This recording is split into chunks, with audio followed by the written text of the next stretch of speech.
बांग्लादेश में चुनावी नतीजों पर बात करने के लिए हमारे सहयोगी शोएब रजा इस वक्त हमारे साथ जुड़ चुके हैं। शोएब, आपने बांग्लादेश के चुनाव से पहले बांग्लादेश से रिपोर्टिंग की थी, वहां से एक एक तस्वीर भारत और भारत के दर्शकों तक पहुंचाई थी। कई संसदीय क्षेत्रों को आपने कवर किया था, वहां की ग्राउंड रिपोर्ट हमने देखी। अब चूंकि चुनाव हो चुके हैं तो आप बताएं कि क्या चुनाव से पहले और चुनाव के बाद वहां किस तरह की लहर दिख रही थी और क्या वही लहर अभी भी बरकरार है बीएनपी वाली?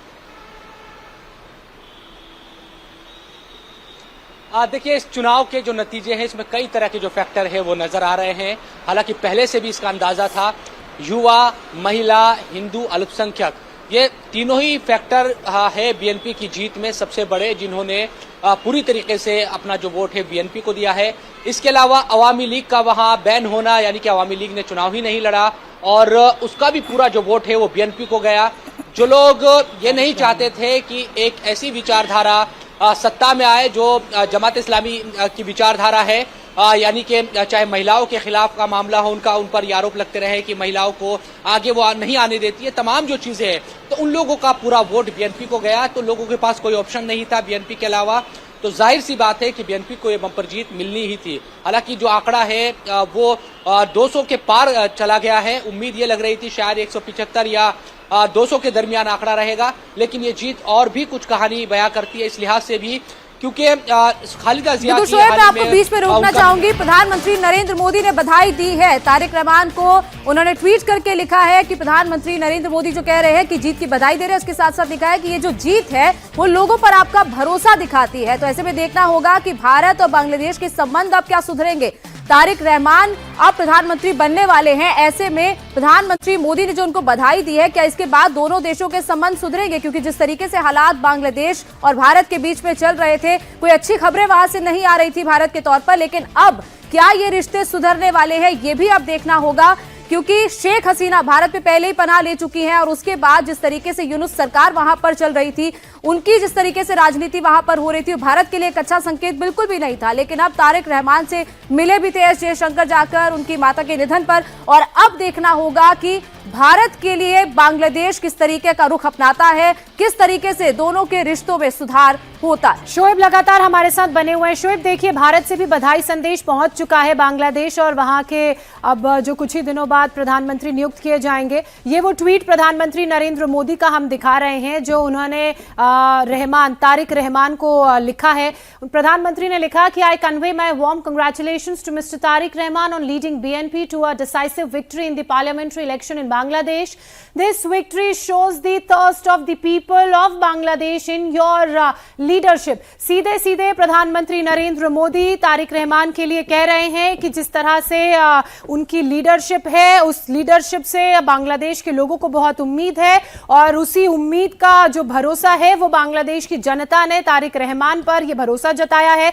शोएब लगातार हमारे साथ बने हुए हैं। शोएब, अब तारिक रहमान बांग्लादेश के प्रधानमंत्री बनते हैं तो ऐसे में भारत और बांग्लादेश के रिश्तों में क्या हम सुधार देख सकते हैं? भारत के लिए ये कितना फायदेमंद साबित होगा?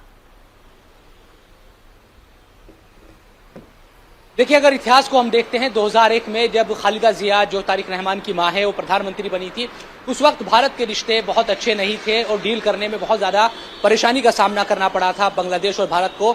लेकिन अब चूंकि वक्त बदल चुका है और हमने ये देखा जब खालिदा जिया बीमार थी, उनके बाद उनका निधन हुआ उनका, तो चाहे हाई कमिश्नर दिल्ली की बात करते हैं जो बांग्लादेश का है, यहाँ पर भी राजनाथ सिंह गए थे और उन्होंने अपनी जो श्रद्धांजलि है वो दी थी, और एस जयशंकर भी बांग्लादेश गए थे, तारिक रहमान से उनकी मुलाकात भी हुई थी। उस वक्त से ही ये लगने लगा था कि एक तरीके से जो रिश्तों में कड़वाहट है वो दूर होगी। अब चूंकि तारिक रहमान का प्रधानमंत्री बनना लगभग तय है, वही पार्टी का चेहरा है, चेयरमैन भी है बीएनपी के और खालिदा जिया के बेटे भी है, तो जाहिर सी बात है कि अब उम्मीद ये करनी चाहिए, क्योंकि लंदन वो 17 साल रहे और निर्वासित जीवन उन्होंने जिया है, उनको सजा हुई थी, उसके बाद वो यहाँ से चले गए थे क्योंकि कई कानूनी कार्रवाई उन पर हो रही थी और 17 साल बाद वो कुछ दिनों पहले ही लौटे। तो उम्मीद ये करनी चाहिए कि अब वो चीजें नहीं होगी। बीएनपी की जो एक सोच पहले रही है और रिश्तों में जो तलखी रही है, क्योंकि भारत एक महत्वपूर्ण पड़ोसी है बांग्लादेश इस बात को समझता है। कई राज्यों की जो सरहद है जी। हजारों किलोमीटर वो बांग्लादेश भारत की मिलती है। व्यापार का क्षेत्र हो या दूसरे तमाम जो क्षेत्र है, भारत और बांग्लादेश महत्वपूर्ण भूमिका अदा करते हैं। तो नई सरकार बनेगी, इन्हीं उम्मीदों के साथ प्रधानमंत्री नरेंद्र मोदी ने भी बधाई दी है तारिक रहमान को कि जो रिश्तों में कड़वाहट है जिस तरह की भी, वो अब खत्म होगी और दोनों जो पड़ोसी है वो बेहतर तरीके से साथ चलेंगे जिस तरह से पहले भी चलते आए हैं। पिछले 14-15 महीनों की अगर हम बात छोड़ दें, उससे पहले शेख हसीना वहां पर चूंकि प्रधानमंत्री थी, भारत के रिश्ते बहुत अच्छे रहे।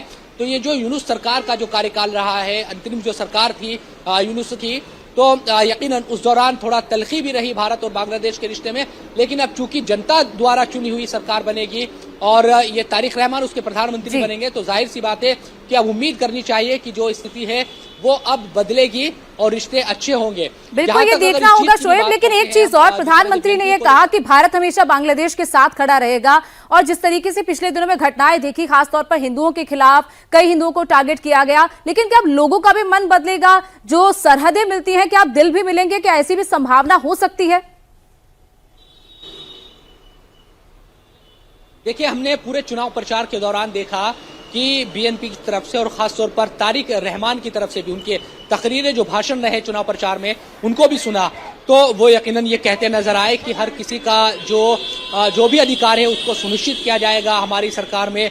तो एक अपना जो एक लिबरल चेहरा है, सेकुलर जो चेहरा है, वो बनाने की कोशिश की। सॉफ्ट कॉर्नर उनकी तरफ से रखा गया क्योंकि लगातार ये सवाल उठते रहे। इससे पहले जमात और बीएनपी मिलकर एक साथ चुनाव भी लड़ चुकी है, तो कई तरह के सवाल उठ रहे थे कि क्या जमात और बीएनपी की तो विचारधारा एक जैसी है।